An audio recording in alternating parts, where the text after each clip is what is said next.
Hello दोस्तों, कैसे हैं आप सब। मैं शुभम मिश्रा सरकारी गाइड के यूट्यूब चैनल में एक बार फिर से आप सभी का स्वागत करता हूं। दोस्तों, ये है ASO-MEA सीरीज की वीडियो नंबर 3। क्या था वीडियो नंबर 1 और वीडियो नंबर 2 में, आइए चलिए देखते हैं। वीडियो नंबर 1 में मैंने आपको बताया जॉब प्रोफाइल, ट्रेनिंग और ट्रांसफर, इसकी लिंक आप ऊपर देख रहे हैं। वीडियो नंबर 2 में मैंने आपको बताया सैलरी स्लिप, प्रमोशन एस्पेक्ट और हायरार्की स्ट्रक्चर, इसकी लिंक आप आगे भी देखेंगे। और इस वीडियो यानी कि वीडियो नंबर 3 में मैं आपको बताऊंगा ASO-MEA की जॉब के प्रोस कॉन्स, एक ASO-MEA की जॉब सेटिस्फेक्शन रेटिंग और कितने मार्क्स और रैंक पर ASO-MEA की पोस्ट मिलती है वो। चलिए शुरू करते हैं।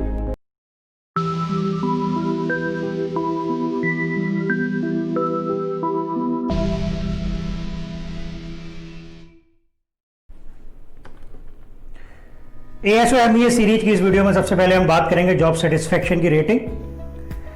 सरकारी गाइड के स्केल पर ASO-MEA की जॉब हाईएस्ट रेट करती है, वेरी हाई।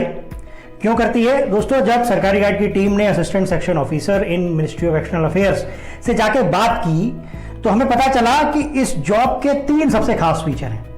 क्या है वो खास फीचर? सबसे पहले इस जॉब, ये सबसे प्रीमियम जॉब है SSC CGL की, फॉरेन पोस्टिंग मिलती है इस जॉब में और प्रोफेशनल ग्रूमिंग होती है आपकी। डिटेल में समझेंगे इसको। प्रीमियम जॉब क्यों है SSC CGL की, सबसे खास सबसे अच्छी जॉब क्यों है? इस जॉब में दोस्तों आपको न सिर्फ परमानेंट दिल्ली पोस्टिंग मिलती है, आपका ऑफिस जवाहरलाल नेहरू भवन विदेश मंत्रालय में होता है और यह सबसे ज्यादा आइकॉनिक और सुपीरियर ऑफिस है सेंट्रल गवर्नमेंट का।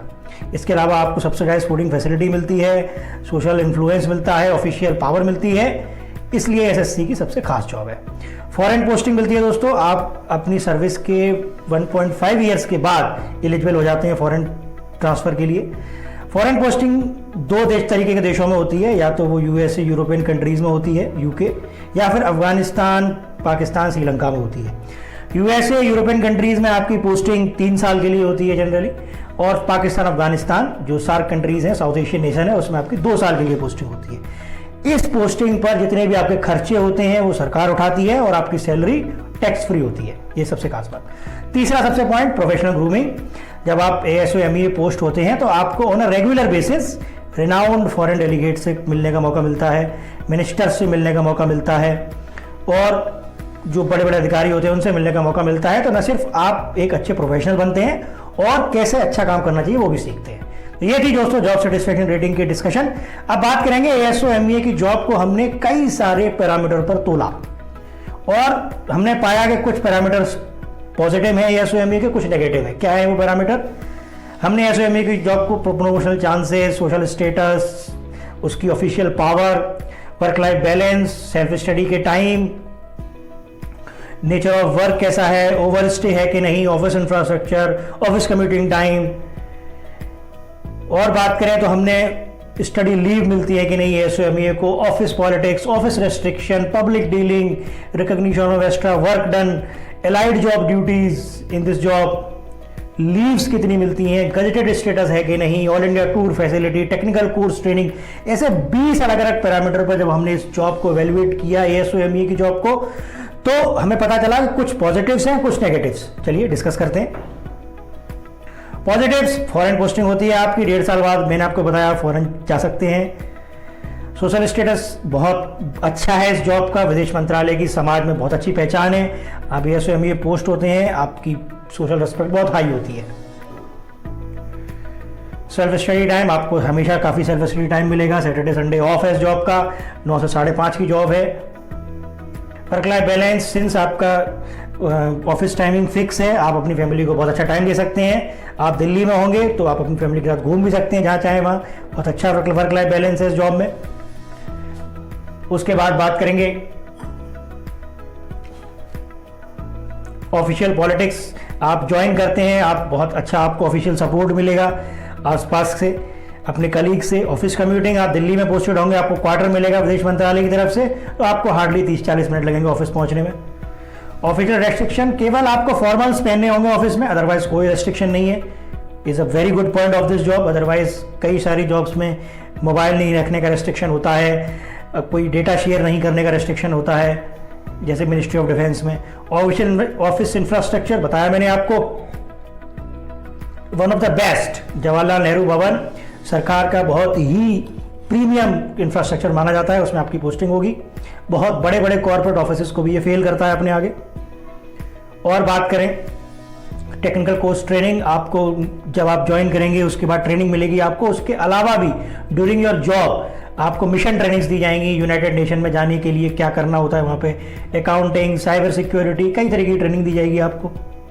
रिकग्निशन ऑफ एक्स्ट्रा आउटलाइन, जब भी आप एक्स्ट्रा काम करेंगे आपके सीनियर्स आपको हमेशा रिकग्नाइज करेंगे। ये पॉइंट दोस्तों मैं आपको फिर से एक बार याद दिला दूं, एक सरकारी गाइड की टीम में जब एएसओ एमई से जाके बात करी है कई सारे, तो उन्होंने ये फीडबैक दिए हैं कि इस जॉब में टेक्निकल कोर्स ट्रेनिंग होती है, रिकग्निशन ऑफ वर्क भी मिलता है, सपोर्ट भी मिलता है, ये सब चीज़ बहुत रिसर्च के बाद ये सारी चीज़ें निकल के आई। पब्लिक डीलिंग, सिंस ये फॉरेन मिनिस्ट्री की जॉब है तो इतनी ज़्यादा पब्लिक डीलिंग नहीं है।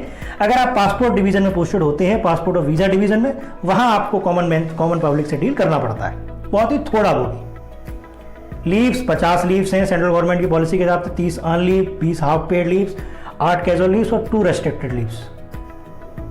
Overstay, no overstay at all, duty hours are fix 9 to 5:30, you will enjoy your life here. अब बात करेंगे कॉन्स की दोस्तों। ये सारे थे पॉजिटिव्स, बहुत अच्छे पॉइंट थे एएसओ एमईए के। Foreign posting, technical course training, official support, social status, everything is good. But what are the negatives? Negative सबसे पहला साइनिंग अथॉरिटी दोस्तों। आपके पास साइनिंग अथॉरिटी नहीं होगी जब तक आप सेक्शन ऑफिसर यानी कि लेवल 8 जो कि गजेटेड ऑफिसर की पोस्ट होती है वो नहीं हो जाती। उसके अलावा एक सबसे बड़ा इसका नेगेटिव है promotional chances. Slow promotional chances हैं। जहां दूसरी जॉब में एसएससी सीजीएल की 5 से 6 साल में प्रमोशन मिल जाता है अगली पोस्ट पर, यहाँ आपको 12 से 13 साल लगेंगे। और दूसरा नेगेटिव पॉइंट, इसमें कोई डिपार्टमेंटल एग्जाम नहीं है। डिपार्टमेंटल एग्जाम होता है कि एक पहली जब आप ज्वाइन करते हैं एएसओ, तो एएसओ से एसओ बनने के लिए कई सारे पोस्ट में 4 साल बाद डिपार्टमेंटल एग्जाम होता है। अगर उसको आप क्लियर करते हो आप 4 साल में प्रमोशन ले सकते हैं। ये फैसिलिटी एएसओ एमईए में 4 साल पहले तक थी, 4-5 साल पहले तक, पर अब नहीं है। अब आपको 12 से 13 साल ही लगेंगे अगली लेवल पर जाने के लिए। अगला negative study leaves. Study leaves central government में दिखाई तो जाती है कि आपको मिलेगी, पर ये लेना बहुत ही मुश्किल है और प्रैक्टिकली मैं आपको कहूँ as per the feedback of ASO MEA ये नहीं ही मिलती। ऑफिशियल पावर नहीं होगी आपकी जॉब एक क्लरिकल जॉब होगी, ऑफिस जॉब होगी। आप जब तक सेक्शन ऑफिसर नहीं बन जाएंगे आपको ऑफिशियल पावर नहीं मिल पाएगी। Work nature monotonous work nature है, डेली आपको फाइलिंग जॉब ही करनी है और क्लरिकल टाइप की जॉब होगी। तो आप अगर उस तरीके के कैंडिडेट हैं कि आपको थोड़ी सी इंस्पायरिंग जॉब चाहिए, एडवेंचरस जॉब चाहिए, तो आपको निश्चित तौर पर सरकारी गाइड पर दूसरी जॉब जो एक्सप्लेन कर रखी है मैंने, sub inspector CBI, income tax inspector, उनकी तरफ देखना चाहिए। ये थे दोस्तों positives and negatives of ASO MEA. अब बात करेंगे जिस एग्जाम के थ्रू सिलेक्शन होता है एसएससी सीजीएल, उसकी टाइमलाइन क्या है दोस्तों। आप यहाँ पर देखें मई 2000 अभी एसएससी सीजीएल 2017 का रिजल्ट आया है, तो मई 2017 में सीजीएल का नोटिफिकेशन आया था। उसके आगे चलते चलते हम बात करें तो हम देखेंगे कि मई 2017 से रिजल्ट आकर अभी तक ज्वाइनिंग नहीं हुई है। सपोज ये कोरोना नहीं होता तो मई 20 में ज्वाइनिंग हो जाती। तो आपने देखा कि 2017 मई में जो नोटिफिकेशन आया था उसकी ज्वाइनिंग मई 2020 में हुई। तो जब आप तैयारी करें तो ये ध्यान रखें कम से कम 2.5 से 3 साल लगेंगे नोटिफिकेशन से लेकर फाइनल ज्वाइनिंग में। ये बहुत ही बड़ी टाइमलाइन है, इसको ध्यान में रखकर ही आप अपनी प्रिपरेशन स्टार्ट करें और अपना फ्यूचर प्लान करें।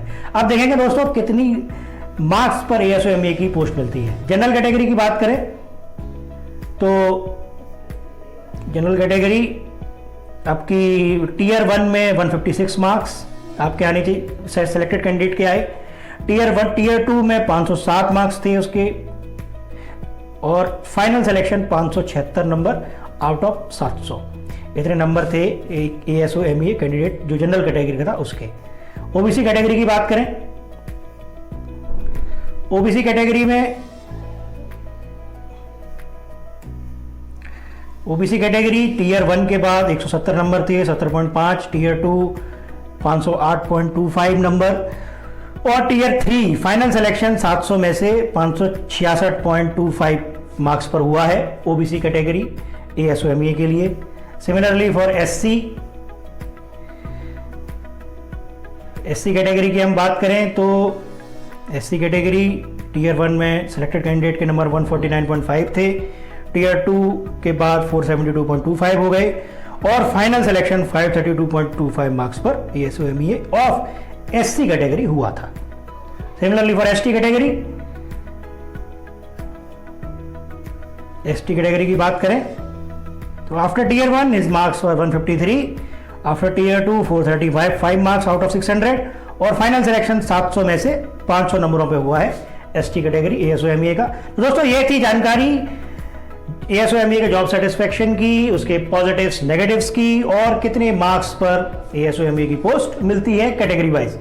तो दोस्तों हमें बताइए जरूर कैसी लगी आपको ये वीडियो, कमेंट सेक्शन में जाके हमें बताएं। सरकारी गाइड के यूट्यूब चैनल को लाइक करें, सब्सक्राइब करें, बेल आइकन को जरूर दबाएं और ये वीडियो अपने दोस्तों को जरूर दिखाएं दोस्तों आप, जिससे कि ज़्यादा से ज़्यादा लोगों तक ASOMEA की जानकारी पहुंच सके। इससे पहले मैं वीडियो 1 और वीडियो 2 भी डाल चुका हूं ASOMEA की, वो जाके जरूर देखें और संपूर्ण जानकारी लें। तब तक अपने सजेशंस, अपने कोई भी आपके दिमाग में सवाल हो, क्वेरी हमारी मेल ID guidesarkari@gmail.com पर जरूर भेजें, या फिर आप सरकारी गाइड की वेबसाइट www.sarkariguide.in पर जाएं और वहां पर चैट विद सिलेक्टेड कैंडिडेट का ऑप्शन है, और वहां पर आप क्वेरी डालें अपनी, एक सिलेक्टेड ASOMEA आपके सवालों का जवाब आप तक देगा आपके व्हाट्सएप पर या आपकी मेल ID पर, जो भी आप देंगे वहां पर।